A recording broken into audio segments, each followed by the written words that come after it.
Qui est Ahmed Bari, celui qui ne me connaît pas? Je dirais juste que c'est quelqu'un qui vit avec la philosophie que le but de la vie c'est donner. Donner de son temps, son intelligence, son énergie, sa disponibilité. Donner en fait tout ce qui peut aider à rendre une personne meilleure, plus heureuse, plus aimante, plus compatissante, plus énergique.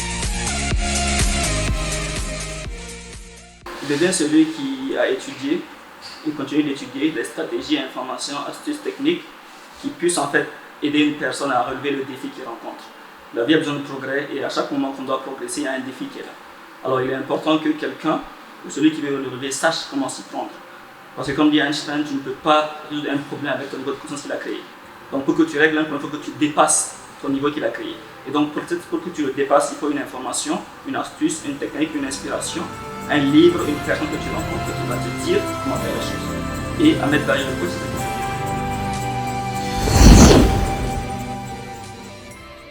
Marvel, le football, les animés, ces trois choses, on peut causer pendant une semaine si tu veux. On doit parler, bon, ça tout le monde le sait. Ça c'est ton quotidien. J'adore aussi cuisiner. J'aime aussi les musiques, j'adore beaucoup la musique. J'aime tout ce qui fait whiner, peu importe. Je préfère les chansons françaises de Lefa ou bien les openings des dessins animés. Que ce soit Naruto, One Piece, Dragon Ball, Kimetsu no Yaiba, peu importe. Mais bon, j'adore les films, Marvel surtout. Marvel, j'adore Marvel, c'est l'une des choses dont je peux parler de 8h à 8h sans me fatiguer. Et tout ce qui est de liberté de création, j'aime ça.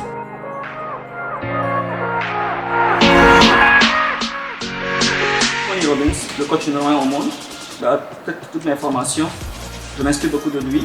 Sur le plan corporel, c'est Bruce Lee, j'ai un respect énorme pour ce monsieur qui est décédé très tôt, si on prend que c'est très tôt son âge. Sur le plan relationnel, je dirais mon grand-père. Je ne l'ai pas trop connu, mais de ce que j'ai entendu de lui, il est mort quand j'avais 11 ans, et de ce que j'ai entendu de lui, le gars, papy, il pose en paix, c'était vraiment quelqu'un d'extraordinaire. Chaque domaine, je prends en fait une référence, quelqu'un que j'ai accepté que sur ce domaine, c'est un champion, et je prends avec lui. Mais si on doit prendre de façon générale, je dirais Tony Robbins.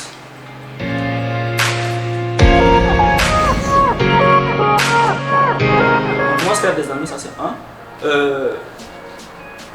L'éveil de votre puissance intérieure, Tony Robbins. Le monde du dedans, de Rumi. C'est purement spirituel, c'est super. Think and Grow Rich, Napoleon Hill. Numéro 4 et numéro 5. Numéro 5, c'est compliqué de choisir entre tous ces livres que j'ai lus. Pouvoir illimité, Tony Robbins encore.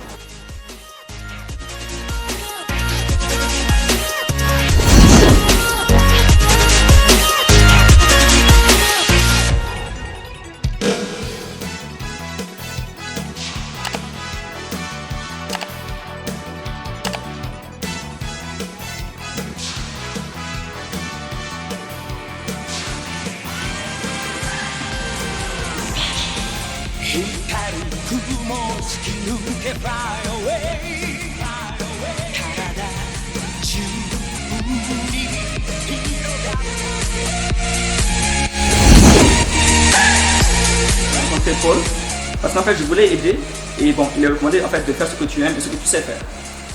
Donc je voulais aider, mais dans ce que je savais faire, il y en avait très peu qui pouvaient réellement aider à l'époque. Football, parler, dessin animé. Parce que le mot coach, le mot formateur même, je l'ai découvert en 2018 quand j'ai rencontré Paul Tobé, le docteur de HNC Niger, mon coach.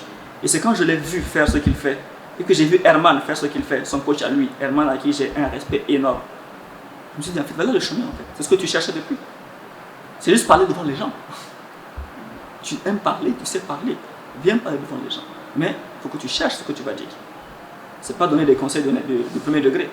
Ah, j'ai mal ici, prends un paracétamol, c'est pas ça. Mais bon. C'était en fait trouver ce qu'il faut dire. J'ai lu plus de 100 livres, pour les prendre mes années, plus de 50 conférences, formations, séminaires. Parce que je cherche des réponses. Je veux trouver ce qui aide les gens là. Je veux trouver ça, ce qui, quand tu l'appliques, ça va marcher. Donc j'ai réfléchi, j'ai lu, j'ai interrogé des gens, j'ai travaillé avec des gens, juste pour trouver qu'est-ce qu'il faut dire aux gens qui en vaut la peine d'être entendus. Donc c'est là que la passion est venue. Ça a commencé en 2018. Et j'ai commencé à former en 2019. D'ailleurs même c'était un échec quand je le vois maintenant. À l'époque c'était une réussite, waouh, c'est super. Mais là quand je vois ce que j'ai enseigné aux gens à ce moment-là, et ce que je sais aujourd'hui par rapport à ce qui a été enseigné à ce moment-là, je me rends compte qu'en fait, ils ont eu ce qu'ils ont eu mais réellement c'était très peu par rapport à ce qu'il y a à savoir. Il y a encore très peu par rapport à ce qu'il y a à venir encore.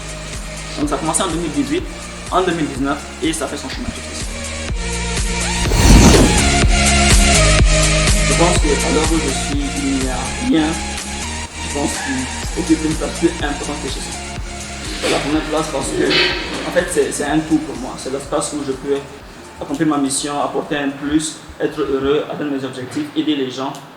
En fait, c'est une entreprise que j'ai pu créer qui réunit tous les aspects de ma vie. Et c'est dedans que tant que chez Sound progresse, toute ma vie, en fait, tous les aspects de ma vie vont prendre un plus. C'est pour ça que, surtout à l'heure actuelle, il occupe vraiment la première place. D'ailleurs, même, je sais pas, il n'y a pas un jour où je ne travaille pas dessus. Genre, j'ai pas de week-end, j'ai pas...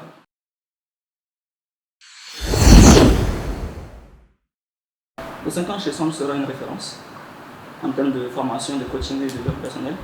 Ce sera en fait l'espace que tout le monde va chercher pour se faire former, de sorte que quand tu as un souci, tu en parles à quelqu'un, il va avoir un maître, tu vas voir chez Sound, tu vas voir ce qu'il fait.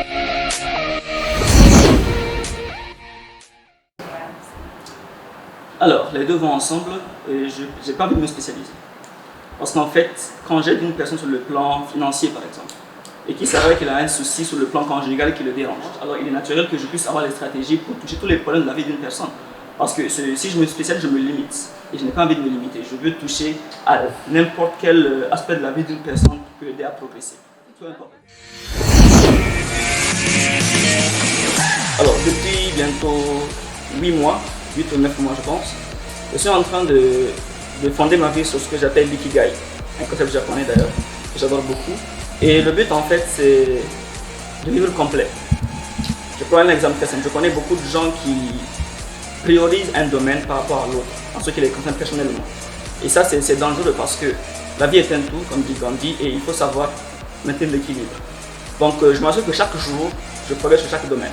Chaque jour, je fais du sport pour mon côté corporel, je lis pour mon côté spirituel, je travaille pour mon côté financier et la carrière, je parle avec les gens, je les taquine beaucoup, je complimente les gens pour mon côté relationnel. En fait, je m'assure que chaque jour, chaque aspect de ma vie passe à un niveau supérieur. De sorte que l'organisation est plutôt organisée. Je ne sais pas si ça se dit comme ça. Tu dis? Voilà, 360 de 30 degrés.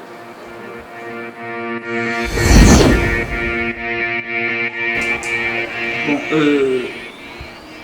j'aime pas trop le mot impacter. Parce qu'en fait, ça sous-entend que celui qui impacte en a plus que ceux qui sont impactés. C'est ma perception des choses, ce n'est pas pour tout le monde. Mais je me dis juste que nous avons des points de repère différents. Depuis bientôt 36 mois que j'ai commencé, mon seul point de repère c'est comment aider les gens. Donc il est tout à fait normal que je trouve ceux qui ne trouvent pas parce qu'on cherche on le trouve autant pour moi que ce qu'on cherche. Donc comme moi je cherche des choses pour les aider, donc je les trouve avant eux. C'est pas dire que je suis meilleur qu'eux, c'est pour ça que les gens disent inspirant, je ne suis pas d'accord. Tout le monde est inspirant dans son domaine. Maintenant ce qui est important pour moi c'est juste amener cette ouverture d'esprit et cette ouverture de possibilités afin que chacun puisse faire ce qu'il doit faire. Le but ce n'est pas que tout le monde ait le même niveau, ce n'est pas ça, mais que tout le monde se dise je fais quelque chose qui a du sens pour moi et je vais très bien.